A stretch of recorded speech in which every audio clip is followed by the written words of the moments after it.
Welcome back to Thriving in Love podcast, a podcast that challenges the status quo so couples can thrive as their most authentic selves. I'm your host, Sana Akant. I am an intuitive love coach, a speaker, and a writer, and I help my couples come home to their true self so that they can create relationships that allow them to thrive and flourish and connect deeper than ever before. Today's episode is really special because it marks the 2-year anniversary since my husband and I decided to live in 2 different apartments in New York City. Since then, our story has gone viral, published in Business Insider, Good Morning America, the New York Times, and we were invited to ABC Studios on the Tamron Hall show. I'll put all the links below if you're interested in checking that out. But today, I want to talk about everything that I wish I knew then, and a little message to myself to thank her for taking that huge leap of faith into the unknown, to go against what anyone has ever known before, to embark on a path that she had absolutely no idea what it was going to turn into. All she knew at the time was that there has to be more in life. More joy, more peace, more happiness, more freedom, more abundance. She was determined to create space in her life to find some answers. I'm so grateful to my past self for doing that because I remember it being the most confusing, difficult, scary, lonely ride ever. I'm someone who has a history of anxiety and depression, and I felt a lot of highs and a lot of lows, and I really had to work on regulating my nervous system so that I didn't spiral into a severe episode of depression. And those who have depression understand what that looks like. So yeah, this episode is going to be about what I was feeling at the time, what I've learned since, and just a few thoughts of what I would like to share about the entire experience with you guys. So if you're curious about, wanting more freedom in your relationship, if you're curious about how you can get that love and excitement and joy back in your marriage, and if you're wondering if there is a version of you that is vibrant and excited and passionate and joyful and curious, keep listening because this episode is going to hopefully help you unlock a version of you that is deep inside waiting to come out. So I've always been really connected to my intuition, and I have always trusted my gut. There was a time in my life that I started to abandon that voice, and I tried to do life the way that I thought I was supposed to do it in order to be a good wife, in order to make money, in order to be a successful entrepreneur, etc., etc. So when I started to hit burnout in corporate America, I quit my job, traveled the world to find some answers then on what it looks like to be successful without the hustle. And then I came back and I started my company Friendship Club.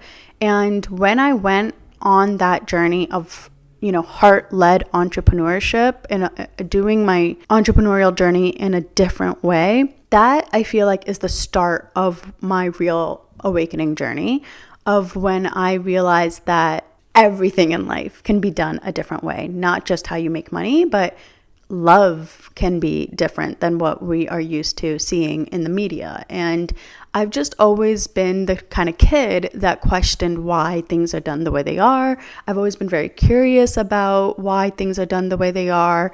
I've always been curious about religion and spirituality and just a higher power. And I've always felt like there's something out there, but I never, felt truly connected to anything at all. I never felt like I belonged. I never felt like I was doing the right things to have the right friendships that everybody seems to have, and the family closeness that my siblings have with my parents and each other. And I've just always felt like the black sheep in my family, in my friend groups. And then I started to feel like I was really lonely in my marriage because my husband is so good at doing things by the book, doing life in the way he does. He's very successful in corporate America. He really thrives in that environment. And I just couldn't figure out why I was so different. That's usually when we start to question things, right? What am I doing? Who am I? Where do I belong? What should I be doing? And as soon as I started to get curious, I started to listen to my intuition. My intuition was telling me that I needed to forge my own path and figure out a unique way to find fulfillment that worked for me. And at the time, I had absolutely no idea what that meant. I just started journaling. As I was journaling, I noticed that I was holding on to a lot of emotional baggage from my past. A lot of that emotional baggage was stopping me from stepping more fully into my confidence so that I can show up better for my business. And it was stopping me from connecting with my husband because I was getting triggered by him and not understanding that those triggers were based on my past wounds and my past experiences. I started to see the patterns that, okay, I am getting really irritated. I'm feeling lonely. I'm feeling really disconnected from myself. So let me go on a journey of self-discovery. That's when my husband and I started talking, and I told him, I have this childhood dream. I've always wanted to live in my own apartment. I feel like I really missed out on like a critical developmental period of my life. I went straight from living with my parents to living with my husband. I was 25 when I got married, and I never really had the opportunity to discover who I am as like a woman, as a person, as a human.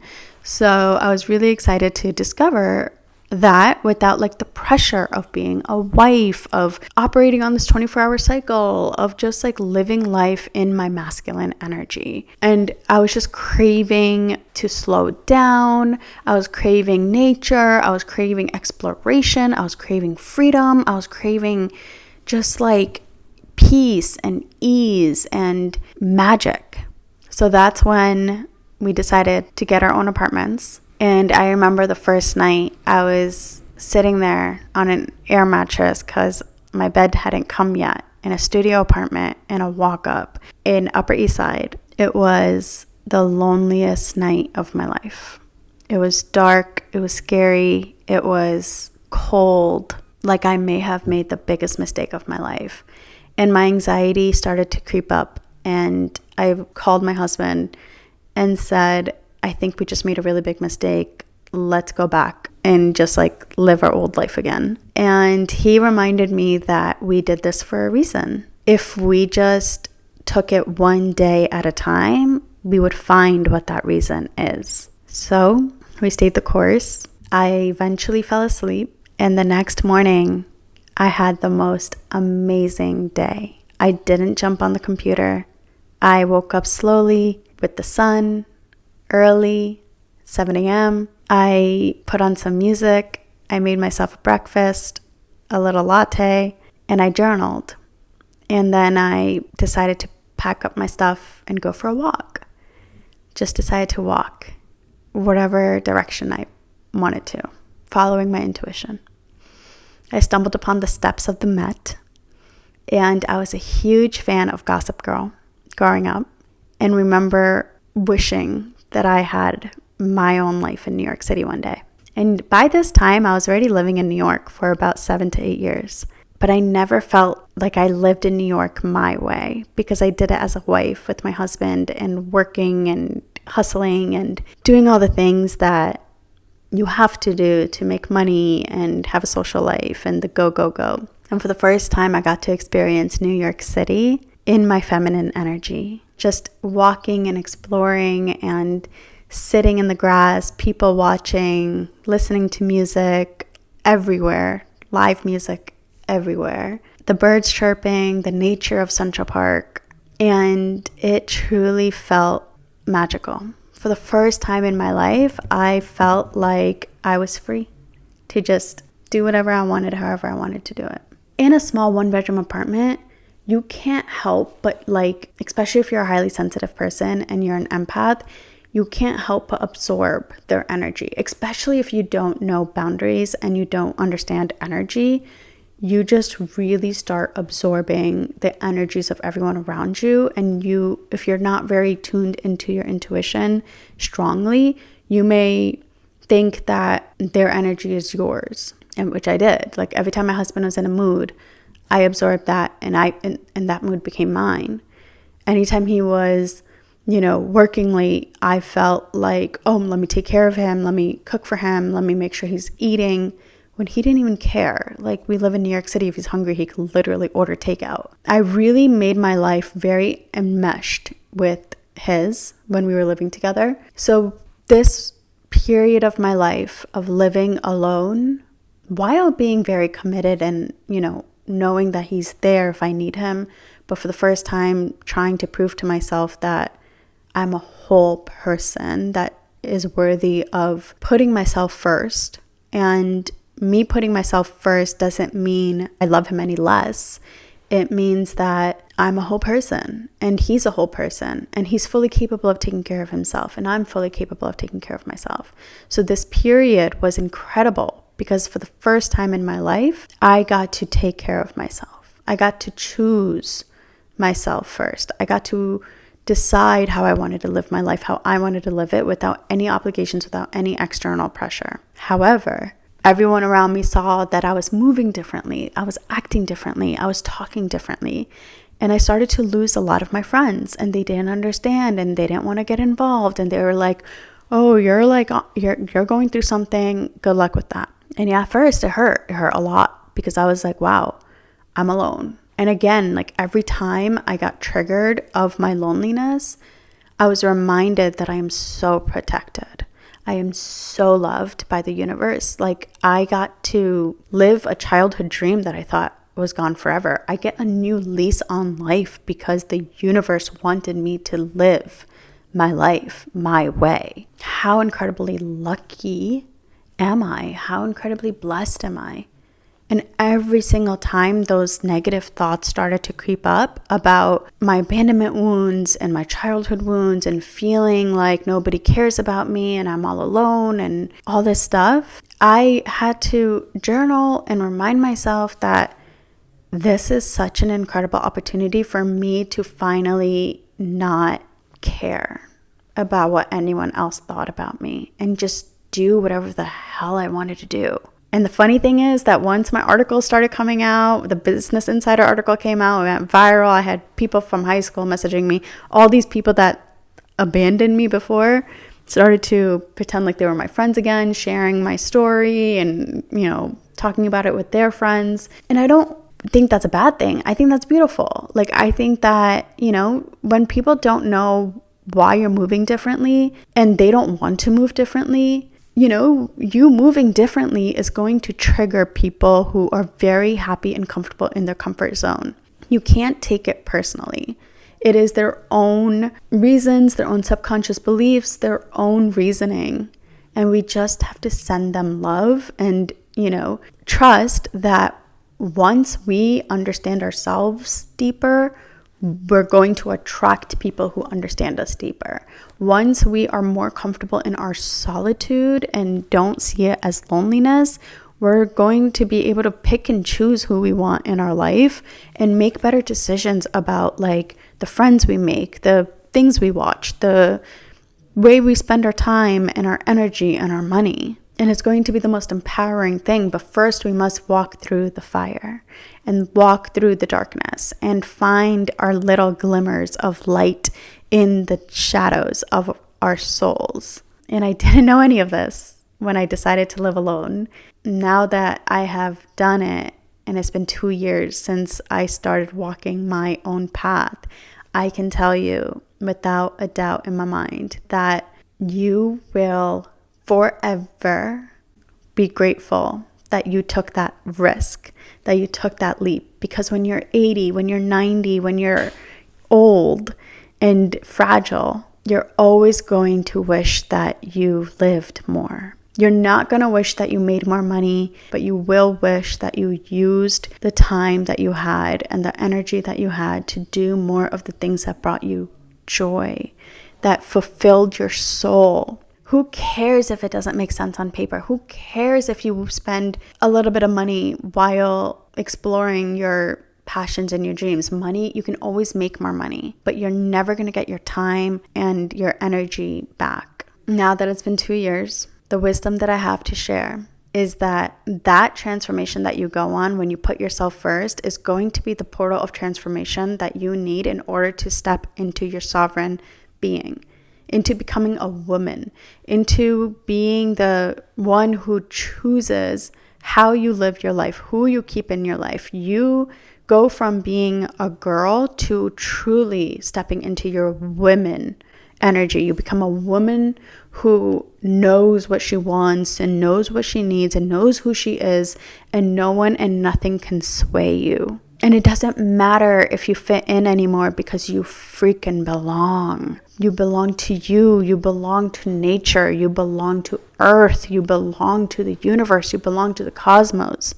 You do not need anyone. But the beautiful part is that when you go on this path, everyone is going to start rooting for you. The people that see your power and your passion and your purpose are going to help you. They're going to step up and ask you, hey, what do you need? Hey, I want to meet you. Hey, can you share your story? I have met the most incredible people on my journey who have helped me, who have inspired me, who have made me feel really confident and good about my journey and less alone. You're going to start recognizing souls that are also on the journey of wondering why they never fit in and how they can belong. And you're going to connect with them on a deep, intimate soul level. Instead of trying to force connections with people that barely know how to process their own emotions, you're going to be swimming in an ocean with the most amazing people who have gone to the depths of their own souls, but don't get stuck in their trauma, and don't trauma dump, and don't stay stuck in the darkness, and don't stay in victimhood, because they have become women who take responsibility and radical accountability, because they know that it's a privilege to be able to take accountability for your actions, and they know that your thoughts and feelings create your reality, and they know how to manifest the things that they want, and they know how to visualize their futures, and it becomes a really fun time. And you want to be in the room with these women. Trust me. They lift you up. There's no competition. There's no comparison. There's pure, unconditional love and support in these rooms for you to shine, and for them to shine, and for all of us to shine. Once you truly tap into abundance mindset, those friendships are next level. Your relationship with your husband becomes magical because you understand that the purpose of your union is to help you evolve and come home to your true, authentic self over and over and over again, and to shed more and more layers for them to fully accept you for all that you are, unmasked. And you finally feel so heard and seen and valued and loved. So loved. And all that love that you give to others, you'll finally give it to yourself. And the universe is going to match all that love in your external reality. So go on the journey within, awaken your feminine energy, and step into the woman that you're meant to become, because that woman needs to shine her light and empower and inspire other women to break free also. And that is how we step into our purpose and our dharma and clear our karmic lessons and become enlightened beings enjoying the human journey. If you like this episode, please hit like and subscribe. And please leave me a review on Apple Podcasts. It really helps a lot. And if you're currently in a relationship looking to reignite the spark in your marriage, check out the free guide below. It's a little ebook that I put together, and it has the whole journey in a framework that works, that I use with my clients to help them reconnect and reignite the intimacy in their relationships. And if you're interested in working with me, you know where to find me on my website, sanaakan.com. And stay tuned, because I'm working on a course that has literally everything that I've learned on my journey of my Kundalini awakening, my spiritual awakening, coming home to my womanhood, aligning my feminine energy with my masculine energy, and reigniting the relationship with my husband to one that is of the mind, body, and soul, and how we use our sacred intimacy to manifest the dream life that we have and that we continue to work towards. So if you're interested in that, sign up for my newsletter so you'll be the first to know when it launches, hopefully by the end of the month. I'll see you guys next time.